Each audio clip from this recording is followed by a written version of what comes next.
पहले बारीकी से एक्ट को समझेंगे, उसके बाद हम लोग इसकी पढ़ाई करेंगे। अब ध्यान दीजिएगा यार दोस्त, मतलब दोस्त जो अपना ये एक्ट है क्यों लाया गया, अगर इसके कारण को समझना है तो कुछ बेसिक बातों को हमें समझना होगा दोस्त, ठीक है।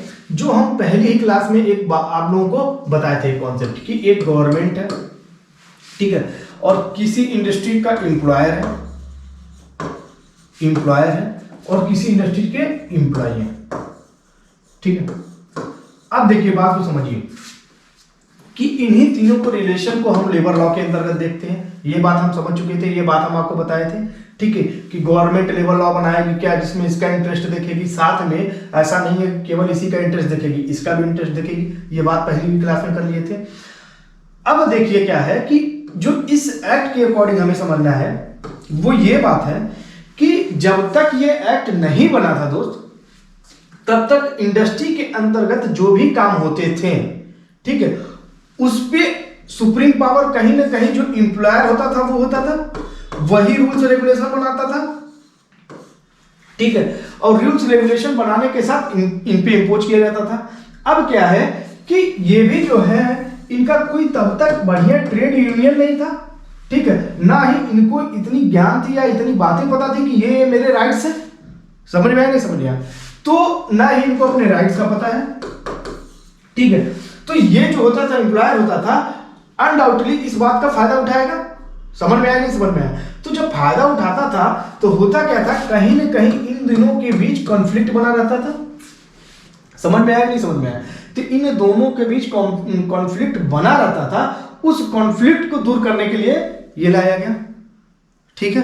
अब दूसरी बात और समझिए कि जो एम्प्लॉयर होता था वो कुछ रूल बना दिया, अब रूल बना दिया, आप सपोज करो अब वो रूल इन पे लागू होता है, अगर इनके प्रतिनिधि या इनके रिप्रेजेंटेटिव को इस रूल को बनाते समय इसमें शामिल नहीं किया गया तो क्या इनका मतलब इनके फायदे की बात वहां हो पाएगी?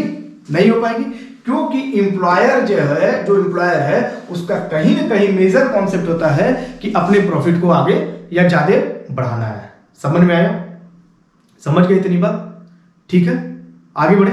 अब ध्यान दीजिए क्या है कि इन सब बातों को ध्यान में रख के एक एक्ट की आवश्यकता पड़ी जिसको 1946 के अंतर्गत लाया गया। अब वहां क्या कहा गया कि जो लेबर लॉ जितने भी बनेंगे पहली क्लास में हम लोग समझ सकते हैं कि वो गवर्नमेंट बनाएगी। तो ऑब्वियस सी बात है, गवर्नमेंट को एक रिस्पॉन्सिबिलिटी दी गई कि एक ऐसा एक्ट बनाए जिसमें इसके इंटरेस्ट के साथ इसके भी इंटरेस्ट की बात हो, साथ में इन दोनों के बीच जो कॉन्फ्लिक्ट है उसको कम किया जाए। समझ में आया? ये रिस्पॉन्सिबिलिटी किसको दी गई? गवर्नमेंट को। तो गवर्नमेंट ने एक्ट बनाया। अब देखिए जरूरत अगर है तो उसका बेनिफिट क्या मिल सकता है, इस बात को समझना है। अब देखिए दोस्तों क्या होता था कि बहुत सारी उस समय इंडस्ट्री थी, तो हर इंडस्ट्री के रूल्स रेगुलेशन अलग थे, उसमें यूनिफॉर्मिलिटी नहीं थी, ठीक है। तो उस यूनिफॉर्मिलिटी लाने की जरूरत थी यहाँ पे, ठीक है।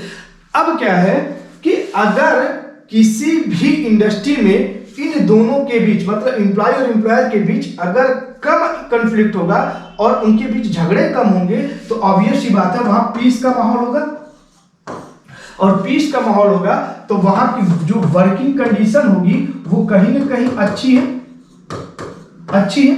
अब देखिए दोस्त, जहां की वर्किंग कंडीशन अच्छी होगी वहां का एम्प्लॉयर भी खुश होगा और एम्प्लॉय भी खुश होंगे और वो वर्क को अच्छे से परफॉर्म करेंगे और अनडाउटली उस इंडस्ट्री के ग्रोथ को आगे बढ़ाएंगे। और किसी भी इंडस्ट्री का ग्रोथ उस देश के नेशनल इनकम के ग्रोथ को आगे बढ़ाने में बहुत ज्यादा मेजर अदा करता है। समझ में आया बात? क्लियर है? इतनी बात समझ में आ गई? ठीक है। तो इसी बैकग्राउंड के अंतर्गत इस एक्ट को लाया गया, इन सब बातों को ध्यान में रख के इस एक्ट को लाया गया। मतलब इस एक्ट के अंतर्गत इसके राइट की बात करेगा, साथ में इसके भी राइट की बात करेगा। समझ में आया? ठीक है। और अगर सिंपल भाषा में समझे तो हम पाते हैं क्या है कि ये एक्ट एक कॉन्स्टिट्यूशन ऑर्डर है, ठीक है। क्या है? ऑर्डर है जो अप्लीकेबल है किस पे? एम्प्लॉय एंड एम्प्लॉयर पे। कि मतलब दोनों को समझना है और दोनों की इसकी रिस्पॉन्सिबिलिटी को लेना है। समझ में आया कि इस एक्ट के अंतर्गत जो जो प्रोविजन है उन दोनों को समझना है, ठीक है, और दोनों को कवर करेगा वो। समझ में आया? क्लियर है? कोई दिक्कत तो नहीं है ना? ठीक है, आगे बढ़े।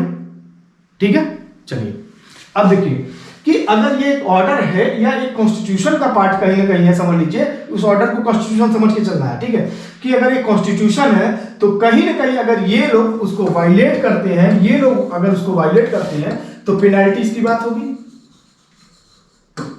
तो इस एक्ट के अंतर्गत हम पाते हैं पेनाल्टीज की भी बात की गई है। समझ में आया? नहीं समझ में आया? तो कहीं ना कहीं एक ऐसा आइडियल कंडीशन की बात की जाएगी जहां पे इंप्लॉयर को रिस्पॉन्सिबिलिटी दी जाएगी कि आपको इस ऑर्डर को ध्यान में रख के ये सुविधाएं आपको देनी पड़ेंगी। समझ में आया? नहीं समझ में आया? क्लियर है? ठीक है, कि मतलब कुछ मेजर गाइडलाइंस हैं, उन गाइडलाइंस के ध्यान में रख के या उस गाइडलाइंस के अंतर्गत ही आपको इंडस्ट्री के अंदर वर्क परफॉर्मेंस करवाना है। समझ में आया? क्लियर है? ठीक है, चलिए अब इतना समझ गए, आगे बढ़ते हैं। बाकी हिस्टोरिकल पार्ट में इसके लिखा हुआ उसको पढ़ के समझेंगे और आगे हम बढ़ेंगे।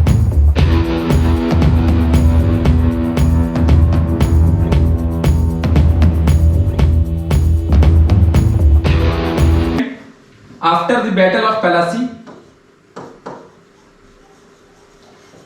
the British were developed routes. They developed their routes through East India Company.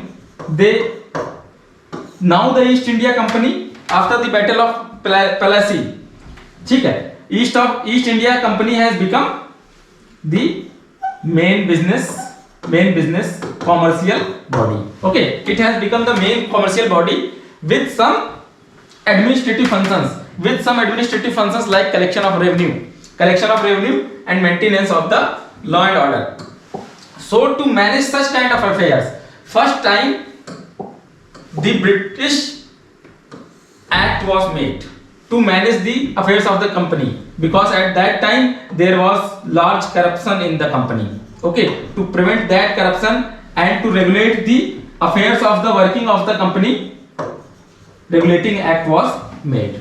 So the major point is that in this regulating act, the governor of Bengal was made the Governor General of the Bengal. Okay, so he was made the Governor General of the Bengal. First Governor General was the Warren Hastings. Okay, and Supreme Court was established in the Calcutta. Okay, if the question comes from 1773 regulating act, they will ask only these three things. Okay, they will ask only these three things. And the private trade was also prohibited to prevent the corruption. Okay, to prevent the corruption, private trade of peoples were prohibited. After this, because of the Laguna Act of 73, there the company, the functions of company were divided between political functions and commercial functions. Okay, this is called dual government, and this was done in the Pitt's India Act 1784. And these political functions were carried out by Board of Control. The Board of Control was made to carry out the political functions of the company, and the commercial functions of the company were taken up by the Court of Directors.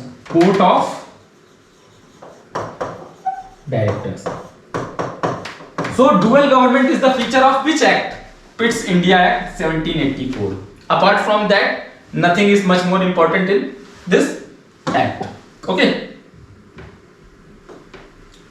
after that, the most important act from which the questions are come directly usually Okay, that is 1833 Act. 1813 Act. The Charter Act of 1813. Okay, so it is very important. Okay, this act is very important. So what happened in this act? The monopoly of the company, East India Company, the monopoly of the East India Company was abolished. Now the other merchants were also allowed to trade in India. Okay, except in two businesses. Trade in tea, trade of tea. The monopoly of East India Company was still there, and the trade with China, in that also monopoly of state of East India Company was there. Apart from these two, the monopoly of the company was abolished. This is the most important point, tea and China. Okay, apart from that, there was separate fund for the education.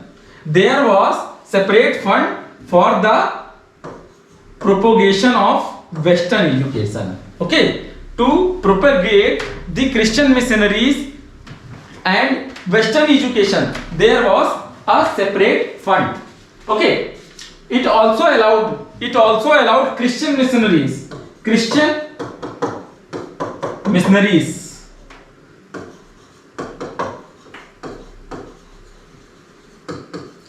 to work in India. It also allowed Christian missionaries to work in India. So number 1 provision, tea and China. Number 2, education. Number 3, Christian missionaries. Okay, so these 3 provisions are very much important. Okay, it also authorized the local governments to levy taxes, but that provision is not much important. Okay,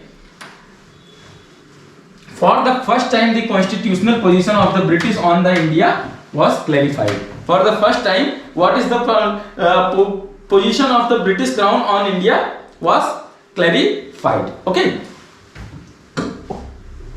ये 3 चीजें बहुत important है, T, China and education and missionaries. Okay, after that the important act is Chartered Act 1833. Chartered Act 1833. ठीक है, this topic is very much factual. If you know the facts, then you will mark it correct. Otherwise there is not much concept in this topic. Okay, you have to revise again and again. Okay, then only you will mark the correct answer, and try to revise only those important acts like 1813, 1833, Charter Act 1833. Okay, in this act the Governor General of Bengal was made the Governor General of India. He was made the Governor General of India.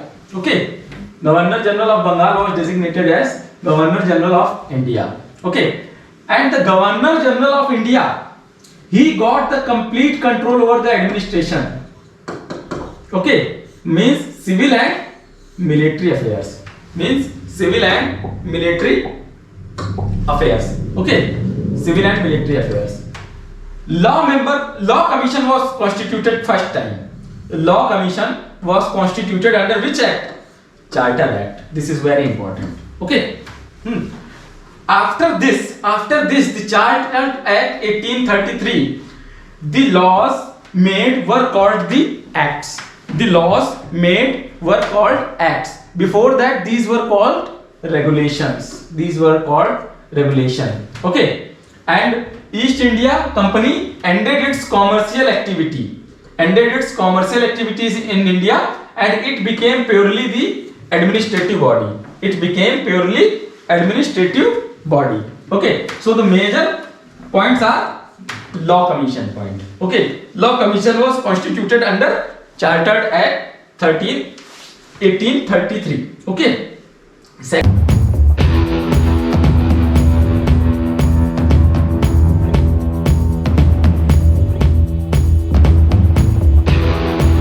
जब हम लोग मूल अधिकारों के बारे में देखते हैं, तो अगर थोड़ा सा मूल अधिकारों के फीडबैक के बारे में बता दें, तो हमने आपको पहले ही बता दिया था कि जो इंग्लैंड का मैग्ना कार्टा था 1215 का, उसमें मूल अधिकारों की पहली बार चर्चा की गई।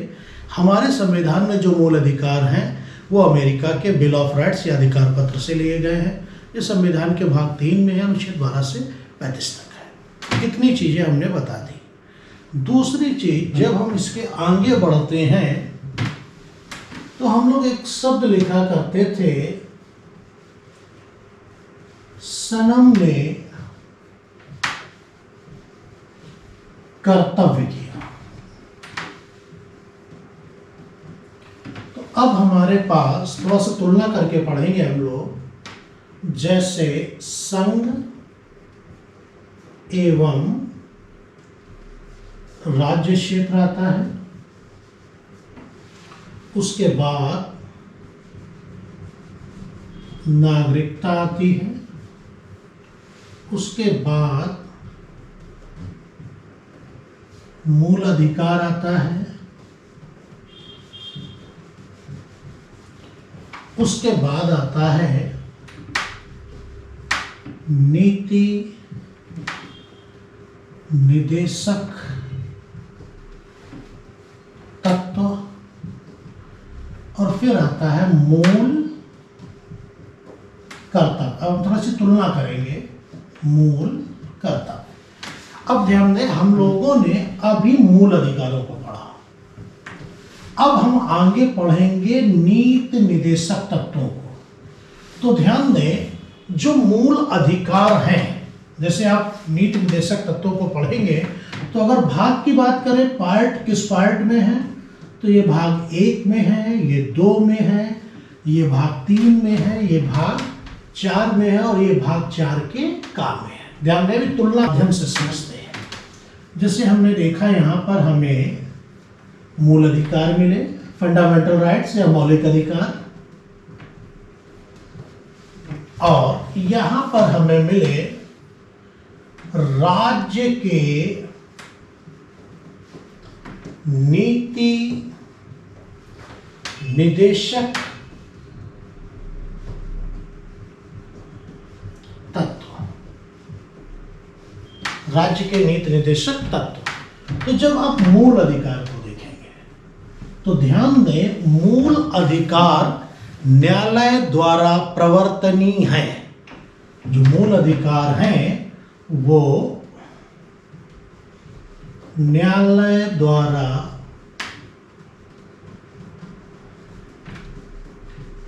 प्रवर्तनीय है। जो मूल अधिकार है वो न्यायालय द्वारा प्रवर्तनीय है, अर्थात मूल अधिकारों का उल्लंघन होने पर न्यायालय उन्हें सुरक्षा प्रदान करता है। अर्थात मूल अधिकारों को लेकर हम लोग न्यायालय में कोर्ट केस कर सकते हैं। लेकिन वही जब नीति निदेशक तत्वों को हम लोग पढ़ेंगे तो देखेंगे, लिखेंगे, नीति निदेशक तत्व जो हैं ये न्यायालय द्वारा प्रवर्तनीय नहीं है। इस बात पे फोकस करना है, नहीं है, ध्यान दें। अब अगर हमसे पूछेगा क्या मूल अधिकार न्यायालय द्वारा प्रवर्तनीय है, तो हाँ बिल्कुल है। और नीति निदेशक तत्व क्या न्यायालय द्वारा प्रवर्तनीय है? नहीं है। क्यों नहीं है? ध्यान दें, ये राज्य की जिम्मेदारी है कि वो अपने नागरिकों के भरण पोषण और रोजगार की व्यवस्था करे। इसलिए ये राज्य की एक ड्यूटी है, एक जिम्मेदारी है, एक कर्तव्य है। राज्य की भूमिका इसमें कहां तक है, इसके लिए हमारा संविधान जवाब नहीं देता है। इसीलिए हम लोग कह देते हैं कि जब मूल अधिकार न्यायालय द्वारा प्रवर्तनीय है तो न्यायालय उसे संरक्षण देता है। लेकिन जो हमारे नीति निदेशक तत्व हैं ये न्यायालय द्वारा प्रवर्तनीय नहीं है। दूसरी चीज, जो मूल अधिकार हैं हमारे, जो हमारे मूल अधिकार हैं वो व्यक्ति से संबंधित है। किससे? व्यक्ति से, लोगों से। जो मूल अधिकार है वो व्यक्तियों से संबंधित है, लोगों से, आपसे, हमसे, हम सभी से जुड़ा हुआ है। और अगर हम सभी के लोग मूल अधिकारों का उल्लंघन होता है तो न्यायालय उन्हें सुरक्षा प्रदान करता है। लेकिन जो आपके नीति निदेशक तत्व हैं ये राज्य से जुड़े हैं। किससे? राज्य से। ये सीधे राज्य से जुड़े हुए हैं। इनकी जिम्मेदारी राज्य पर है। राज्य किस तरह से अपने यहाँ के नागरिकों के भरण पोषण की व्यवस्था करता है, किस तरह से रोजगार की व्यवस्था करता है, ये सारी चीजें हैं। और इसके साथ साथ जब हम लोग मूल अधिकारों को देखते हैं, प्रवर्तनीय है या लिख देता वाद, एक शब्द आता है वाद। वाद का मतलब होता है बहस या मुकदमा। एक शब्द आता है वाद, बहस या मुकदमा। तो पूछेगा क्या मूल अधिकार न्यायालय द्वारा वाद योग्य हैं? हाँ है। क्या नीति निर्देशक तत्व न्यायालय द्वारा वाद योग्य हैं? नहीं है। मूल अधिकारों का आधार क्या है? व्यक्ति हैं, लोग हैं, इंसान हैं। और नीति निर्देशक तत्वों का आधार क्या है? राज्य है। इसीलिए पूछा जाता है कि नीति निर्देशक तत्वों का संबंध किससे? तो राज्य से। किससे है? राज्य से। क्लियर है बात इतनी? जब मूल अधिकारों को पढ़ना होता है तो इसे आप भाग 3 में पढ़ते हैं। जैसे मूल अधिकारों को पढ़ना है तो आप किस भाग में पढ़ेंगे? भाग 3 में। नीति निर्देशक तत्वों को पढ़ना है तो भाग 4 में पढ़ते हैं। फिर मूल अधिकारों को किस अनुच्छेद से किस अनुच्छेद तक पढ़ते हैं? तो 12 से 35 तक पढ़ते हैं। फिर नीति निर्देशक तत्वों को किस अनुच्छेद से किस अनुच्छेद तक पढ़ते हैं? तो 36 से 51 तक पढ़ते हैं। क्लियर है बात इतनी? क्लियर है? इसको लिख लें, इसको लिख लें, फिर हम आगे बढ़ें। जल्दी से इसको लिख लें, पूरा लिख लें और एक बार देख लें, ये दोनों अंतर देख लें कि इसमें अंतर क्या क्या है।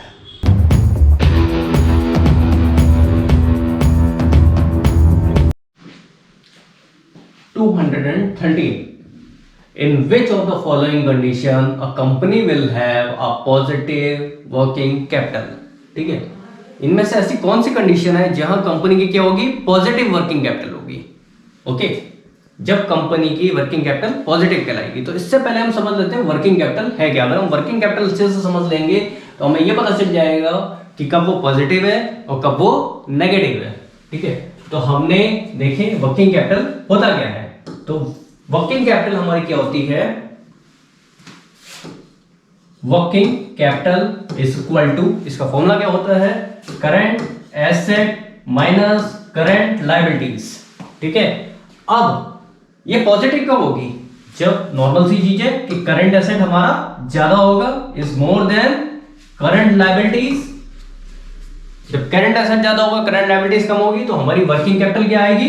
पॉजिटिव आएगी। ठीक है, means when current asset is greater than current liability then working capital will be positive. If, अब ये नेगेटिव कब होगी? जब करंट एसेट हमारा कम होगा करंट लायबिलिटी से, तो हमारी ये नेगेटिव आएगी। नेगेटिव की सिचुएशन में होगी जब करंट एसेट हमारा कम होगा, किससे? करंट लायबिलिटी से कम होगा, तो हमारी वर्किंग कैपिटल क्या आएगी? नेगेटिव आएगी। ठीक है, तो इस सिचुएशन में हमारी वर्किंग कैपिटल क्या हो गई? नेगेटिव। इस सिचुएशन में जब करंट एसेट ज्यादा हमारा exceeds than current liability, current asset exceeds than current liability, then it is positive. Negative when current asset is less than current liability, then it is negative. Okay, अब यहां पे हमारे पास option क्या है? If current asset greater than. तो आपको clear हो गया यहीं से समझ के कि कब हमारी वर्किंग कैपिटल पॉजिटिव होगी। इसका मतलब ये ज्यादा है इससे, तो हमारी वर्किंग कैपिटल पॉजिटिव होगी। इफ करंट एसेट्स, ठीक है, ये क्वेश्चन ही, ये ऑप्शन ही हमारे पास क्या है? पूरा नहीं लग रहा हमें। If current assets equal to current liabilities, अगर उस सिचुएशन, देखो इस सिचुएशन को एनालाइज कर लेते हैं कि मान लीजिए करंट एसेट और करंट लायबिलिटी बराबर है, मतलब 10 और 10, उस सिचुएशन पॉजिटिव नहीं, ये तो 0 हो गया। ठीक है, तो ये ऑप्शन भी रॉन्ग है। क्या बोल रहा है फिर? केवल करंट लायबिलिटीज, ऐसे कैसे हो सकता है? ठीक है, तो ये ऑप्शन भी हमारा इनकम्प्लीट है। इसलिए करेक्ट ऑप्शन हमारा ऑप्शन ए, जब हमारा current asset is greater then the current liabilities. आपकी क्वेरीज आई थी, ठीक है, हम आपकी क्वेरीज को लेके चल रहे हैं। ठीक है, जैसे आपकी क्विक क्वेरी थी कि एक्रूअल होता क्या है। ठीक है, व्हाट इज एन एक्रूअल। ठीक है, अब हम इस क्वेरी को आपको अलग से टेकअप कर रहे हैं और हम आपको समझाएंगे कि क्या होता है एक्रूअल। ठीक है, एक्रूअल क्या है? Accrual is something which is recorded in absence of cash. ठीक है, एक्रूअल वो है जिसको हम कैश के एब्सेंस में रिकॉर्ड करते हैं। ठीक है, उसे कहते हैं एक्रूअल।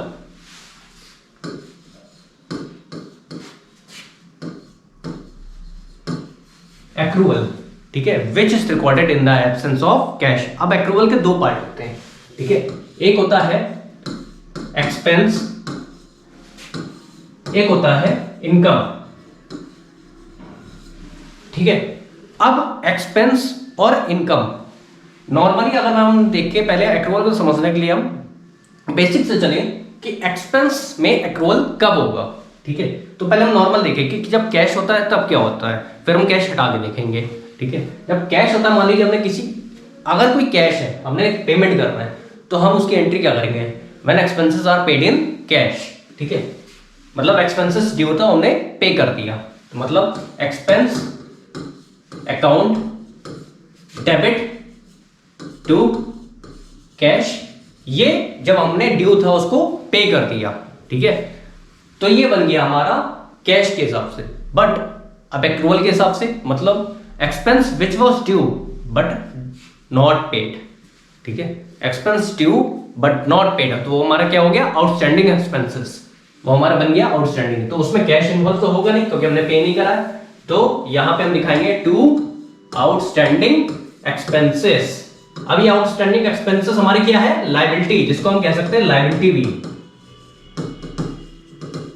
तो means this is recorded in the absence of cash, तो ये हो गया एक्रूड एक्सपेंसेस, ये कहलाएगा हमारा एक्रूड एक्सपेंसेस। अब ऐसे ही हम समझ लेते हैं एक्रूड इनकम क्या होती है, ठीक है।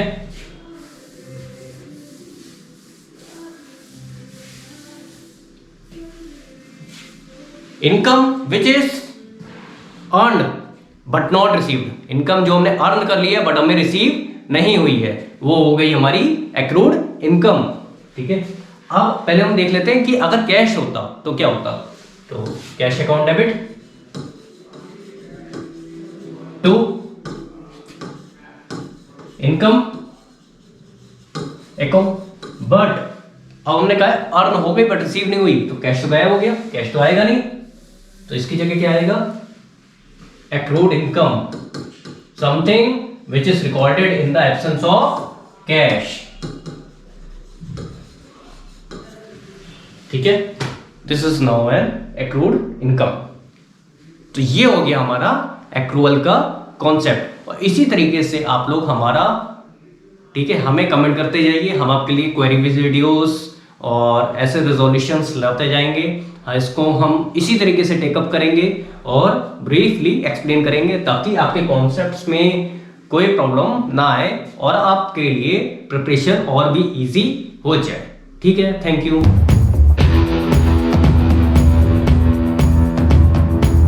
इंश्योरेंस पे करें तो उसमें ऐसा कोई पार्ट हो तो जो प्रीपेड एक्सपेंसेस है उसकी एडजस्टमेंट, आउटस्टैंडिंग एक्सपेंसेस की एडजस्टमेंट, ठीक है, वो इस जगह पे हम करते हैं। टैक्स पेबल है जो भी नहीं पे हुआ, ड्यू हो गया लेकिन अभी नहीं पे हुआ है, जीएसटी है, तो वो बहुत सारे एक्सपेंसेस है, एडजस्टिंग एंट्रीज हैं जो यहाँ हम करते हैं। फिर जब हमने ये एंट्रीज जनरल में कर दी, इसके बाद हम फिर दोबारा से प्रिपेयर करेंगे एडजस्टेड ट्रायल बैलेंस, ठीक। तो अनएडजस्टेड पहले ही हम बना लेते हैं ताकि जो साल भर का हमने किया हुआ है वो हम चेक कर लें कि वो अकाउंट सही है या नहीं है। फिर ऐसा ना, अगर हमने ये एंट्रीज पहले कर दी और गड़बड़ी हो गई तो समझना और भी मुश्किल हो जाता है कि करेक्शन किस स्टेप पे करना है, जो हमने साल भर का काम किया वो गलत हो रहा है या जो ये एडजस्टिंग एंट्री है ये गलत हो रही है, ठीक है। तो इसलिए इनको हम बाद में करते हैं। इसके पहले एक अनएडजस्टेड ट्रायल बैलेंस बनेगा, फिर एक एडजस्टेड ट्रायल बैलेंस बनेगा, ठीक है। रिकॉर्ड रिवर्सिंग एंट्रीज मतलब अगर कोई मिस्टेक है तो उस मिस्टेक को, उस एरर को सही करने के लिए हमने कुछ एंट्रीज पास करी, वो होती है रिवर्सिंग एंट्रीज। तो इन रिवर्सिंग एंट्रीज को जब हम पास करेंगे तो फिर उनको हम इंक्लूड करेंगे, तो फिर बनेगा prepare post closing trial balance.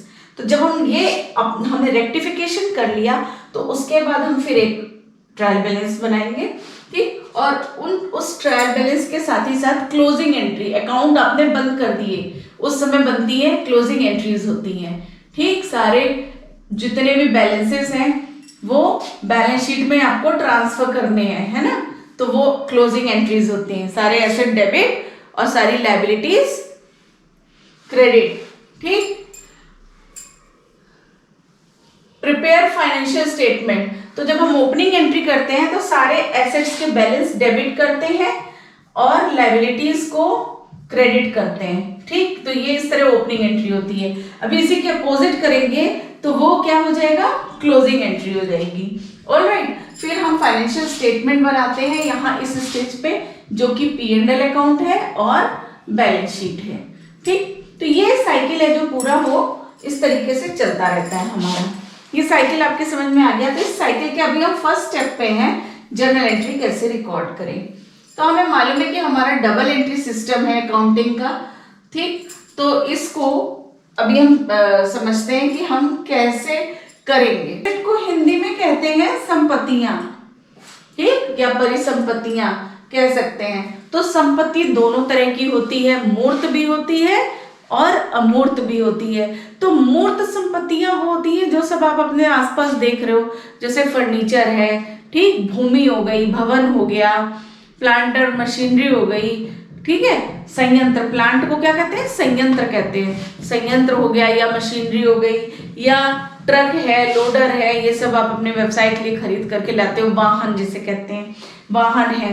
ये सब कैसे हैं, ये मूर्त हैं, ये आपको दिखाई दे रहे हैं, ये आप इनको छू सकते हैं, ठीक है। अभी अमूर्त कैसे होते हैं, कैश है, नगद है, नगद कैसा है, मूर्त है, ठीक। अब अगर हम बात करें अमूर्त की, तो अमूर्त में आता है ख्याति, ख्याति, ख्याति मतलब गुडविल, यानी जो आप व्यवसाय जहां करते हो, आप देखते होगे अपने अगल बगल कि कोई ऐसी दुकान, बहुत उसी चीज को बेचने वाले 50 लोग हैं, लेकिन फिर भी एक ही दुकान से सब सामान खरीदते हैं कि नहीं ये बहुत अच्छा दे रहा है। तो ये क्या है, ये उन सब दुकानों की ख्याति है कि कौन कितनी विश्वसनीयता किसकी है, कहाँ वो ग्राहक जा रहा है, किसके ग्राहक ज्यादा हैं, क्यों है, उसकी ख्याति की वजह से है, ठीक है, जो उसने अपनी गुडविल बनाई है उस बाजार में, उसकी वजह से है। तो इसको आप देख नहीं सकते, महसूस तो कर सकते हैं, लेकिन आप इसको देख नहीं सकते। तो इसका भी मूल्य होता है, इसलिए ये संपत्ति है।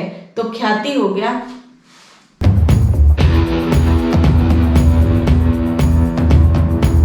3/5 of his usual speed, they reach 40 minutes late. Find original time. भाई आप मुझे बताइए कि डिस्टेंस किससे बनेगी। आप कहेंगे सरकार टाइम और स्पीड से, टाइम और स्पीड के गुणा से। हाँ है ना, बोलो। तो टाइम जो है वो अभी उस पर बात नहीं करते, पहले आप स्पीड को देखिए। 3/5 का मतलब है, मैं आपको कई बार बता चुका हूं कि ये जो डिनोमिनेटर में लिखा हुआ होता है, यानी कि हर में लिखा हुआ था, ये ओरिजिनल मान होता है, ओरिजिनल। तो पहले इसकी स्पीड थी 5, अभी इसकी स्पीड है 3। आपका जो भी मन करे आप डिस्टेंस अपने हिसाब से ले लीजिए, कोई समस्या नहीं है। बेहतर है कि 3 और 5 का मल्टीपल ले लें, तो 15 ले लें भाई।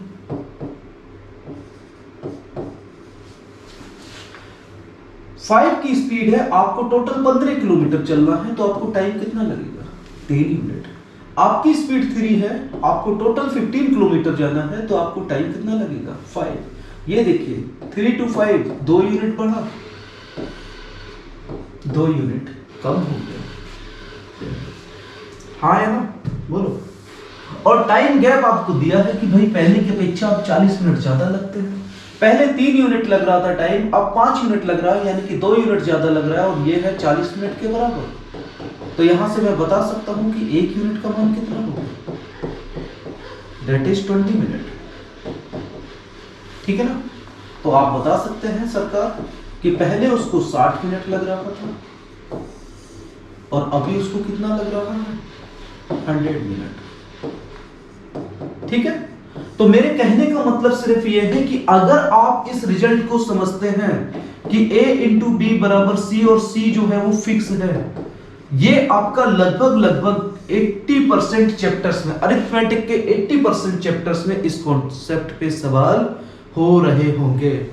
तो इसको जितने ज्यादा डाइवर्सिटी से आप समझ सकते हैं, कोशिश कीजिए, इस पर प्रयास कीजिए, लगातार सवालों को लगाइए, अलग अलग तरीके से वैल्यू एजम्प कीजिए और बस इसको आप तोड़ना सीख जाए। 80% मैथ और अरिथमेटिक आपके जड़ में होगी। ठीक है, चलिए आगे बढ़ेंगे अगले क्वेश्चन। हैं उनमें जनरली ऐसे क्वेश्चंस हमारे एग्जाम में आ चुके हैं, वो आपको बस ओवर एंड ओवर रिवाइज करना है बस। तो आपने समझ लिया कि हेयर ब्रेथ एस्केप का मतलब क्या होता है, अ वेरी नैरो एस्केप। उसके बाद में नेक्स्ट लिखते हैं, चलिए बढ़ते हैं, हमारा दिया गया नेक्स्ट आपका as fit as a fiddle. तो as fit as a fiddle का मतलब क्या हुआ करता है, आप देख रहे हैं जैसा कि स्क्रीन पर, strong and healthy. Strong and healthy, जब कोई भी चीज बहुत ही स्ट्रॉन्ग है और कैसी है, हेल्दी है। एज फिट, फिट मतलब चुस्त या दुरुस्त, एज अ फिडल। अब देखिए सेंटेंसेस में यूज करते हैं, जैसे लिखा कि ही फील्ड इलनेस बट। फील्ड का मतलब है कि चक्कर आ जाना, जैसे कि वो इलनेस की वजह से उसको चक्कर आ सकते हैं, गिर गया हो सकता है। फील्ड का मतलब ये होता है। But I knew that he was as fit as a fiddle. समझ पा रहे थे, लेकिन वो मुझे पता है कि वो बहुत ही अंदर से मजबूत है, स्वस्थ है। देखिए ऐसा हो सकता है इलनेस की वजह से आदमी को चक्कर आ सकता है, लेकिन वो उसकी फिटनेस बहुत जबरदस्त है। इसके सेंस में ये इडियम लिखा गया। तो as fit as a fiddle, fiddle का मतलब क्या होता है कि जैसे कि कोई फिडल है, रॉड हो सकती है, कोई मेटल की वस्तु हो सकती है, उसके सेंस में ये यूज किया गया। जैसे बहुत सारे लोग हैं उनकी हड्डियां बहुत मजबूत होती हैं, ऐसे उनकी इम्यूनिटी बहुत मजबूत हो सकती है, यहां पर इस सेंस में दिया गया है। समझ पा रहे ना, तो वेरी स्ट्रॉन्ग एंड हेल्दी, स्वस्थ। चलिए नेक्स्ट अब देखते हैं। अब नेक्स्ट दिया गया आपका बहुत ही इंपॉर्टेंट इडियम है, लिखा है बेटेड ब्रीथ। बेट माने क्या होता है, शर्त लगाना या दांव लगाना। बेट है जुआ खेलना, उसके सेंस में। और ब्रीथ का मतलब सांस। तो यहां पर लिखा है holding your breathe in anxiety, मतलब क्या है, अपनी सांसें रुक जाती हैं जब कोई भी एक ऐसी घटना पर, जैसे मान लीजिए आप क्रिकेट देखते हैं, क्रिकेट देख रहे हैं और आपको पता चला कि 2 बॉल्स बची हैं और इंडिया जीतना चाहती है, तो उसको 8 रन मिलना चाहिए 2 बॉल में, तभी जीत पाएगी। मान लीजिए पहली बॉल पे उसने 2 रन ले लिए, अब लास्ट वाली जो बॉल बची है उसमें हम 6, जब कोई खिलाड़ी 6 मारेगा तभी जीत सकती है। तो हम अपनी सांसों को रोक लेते हैं, बहुत ध्यान से देखने लगते हैं कि देखिए क्या होगा, तो अपनी सांस को काफी देर तक रोक लेते हैं और चिंता भी रहती है। ये चिंता रहती है कि नहीं यार पता नहीं क्या होगा, थोड़ा सा हार्ट बीट बढ़ जाती है, इस वजह से बहुत सारी चीजें, तो उसको बोलते हैं बेटेड ब्रीथ। मतलब अपनी जो है सांस हमने रोक रखी है, अब रिजल्ट क्या होने वाला है, अच्छा होगा कि बुरा होगा, दांव खेलते हैं ना, जैसे कि हम जीत जाएंगे या हार जाएंगे, इसके चलते चिंताएं हैं मन में, उसके सेंस में ये इडियम बोला जाता है बेटेड ब्रीथ। तो लिखा है होल्डिंग योर ब्रीथ या इन एंजाइटी, चिंता में या चिंता इत्यादि से सांस रुकना। अब देखो इस सेंटेंस में यूज किया गया, सेंटेंस दिया गया है we waited the good news outside the delivery room, और उसके बाद में दिया गया है outside the delivery room with bated breath. अब जैसे मान लीजिए सेंटेंस का मतलब क्या है कि कोई शायद कोई महिला है, वो प्रेग्नेंट थी और डिलीवरी रूम के बाहर कोई व्यक्ति, उसका हस्बैंड हो सकता है, उनके रिलेटिव्स हो सकते हैं, रुके हैं, बैठे हैं, सांस थामे हुए बैठे हैं कि अब देखते हैं लड़का होता है या लड़की होती है। देखिए ये तो कोई चीज नहीं है, वाहियात चीज है कि लड़का होगा या लड़की होगी, लेकिन ये होता है कि ऑपरेशन हो सकता है या डिलीवरी हो सकती है, वो सुरक्षित होना चाहिए, दोनों लोग बच जाएं, खुशी हो बस। अब लड़का हो या लड़की हो इससे लेना देना नहीं है, वो अलग बात है, ऐसी लोगों की मानसिकता हो सकती है, मैं इस पे विश्वास नहीं करता। चलिए तो यही इसका मतलब था कि we waited the good news outside the delivery room with bated breath. तो उनकी सांसें रुकी हुई थी कि देखिए भाई कोई घटना तो ऐसे बुरी घटना ना सुनने को मिले कि नहीं बच्चे को कोई प्रॉब्लम हो गई या जो मदर थी उसको कोई प्रॉब्लम हो गई, या मान लो कुछ ऐसी चीजें मेडिसिन या मतलब मेडिकली सर्जरी में जो चीज ऊंच नीच हो सकती है उसकी प्रॉब्लम नहीं, मतलब कि सेफ चीज हो जाए बस, उसके सेंस में, इसी वजह से उसको बोला गया है बेटेड ब्रीथ। अब उसके बाद में नेक्स्ट देखते हैं, इडियम दिया गया है be in bad order of. देखिए बी का मतलब आपको समझा देते हैं, जब बी लिख के नहीं आएगा, बी का मतलब होता है इज, दूसरा मतलब है एम, आर, वाज और आपका वर। तो बी का मतलब है इज, एम, आर, वाज, वर। जब सेंटेंस में ये यूज किया जाएगा ना तो सेंटेंस में बी वर्ब नहीं देगा, मतलब इज, एम, आर देगा। जैसे देखो सेंटेंस में लिखा है आ करप्ट मिनिस्टर ऑलवेज इन, है ना, always in bad order of the public. तो देखो आ करप्ट मिनिस्टर यहां पर होना चाहिए क्या, is always in bad order of the public. ऐसा। तो जो बी है ना उसमें निकालना पड़ेगा is am are was were. तो कई बार ऐसा होता है सर बी नहीं मिला, आपने तो बी बताया था लेकिन बी नहीं, बी का मतलब is am are was were.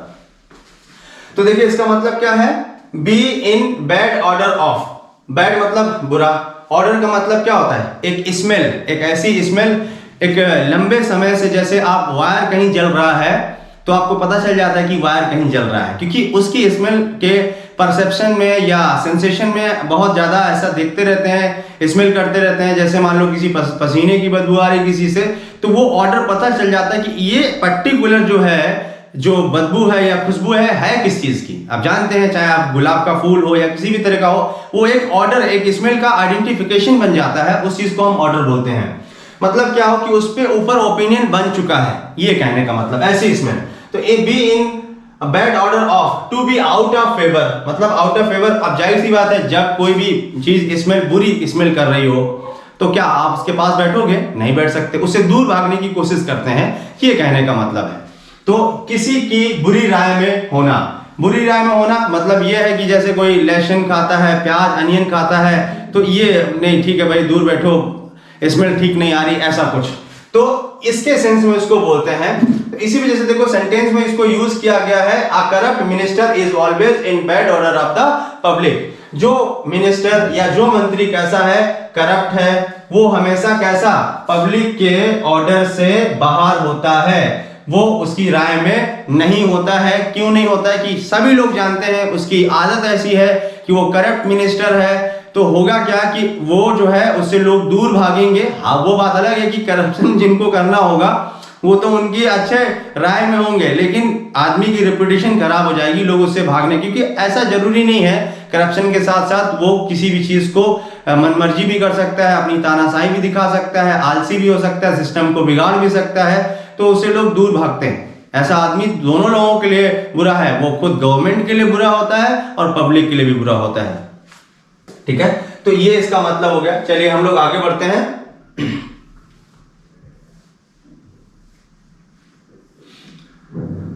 Next, तो जो आपका नेक्स्ट इडियम दिया गया है बिलो द बेल्ट। अब बिलो द बेल्ट का मतलब क्या है, देखिए, टू स्ट्राइक अनफेयरली।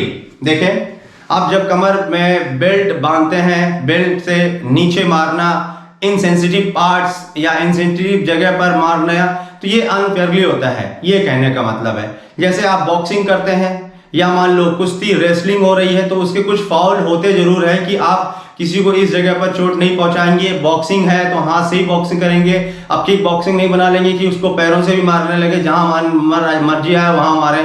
या मान लो रेसलिंग में किसी गलत तरीके का दांव मार दिया, तो ये सब चीजें क्या कहलाता है, इसी वजह से उसको बोला जाता है below the belt. Below the belt का मतलब क्या है, टू स्ट्राइक अनफेयरली, किसी को जो उस गेम में फेयर या ऑनेस्टी के साथ खेलना चाहिए, उसके अलावा मन मर्जी के अनुसार कभी आदमी एंगर में, गुस्से में मार सकता है या अनफेयरली ट्रीट कर सकता है ताकि जीत सके, या किसी को चोट पहुंचाना चाहेगा। इसके सेंस में ये इडियम का यूज किया जाता है। लिखा गया है गलत तरीके से प्रहार करना। अब वही सीधी बात है, गलत तरीके से प्रहार करने का मतलब क्या है कि बॉक्सिंग में आप बॉक्सिंग से हाथ पैर चला, अब पैर भी चलाने लगे, जहां मर्जी है वैसे मारने लगे, ऐसा जरूरी नहीं है। तो फेयर मीन्स होना चाहिए। सेंटेंसेस में यूज किया गया है, one must compete with others in a fair manner and should not hit anyone below the belt. Below the belt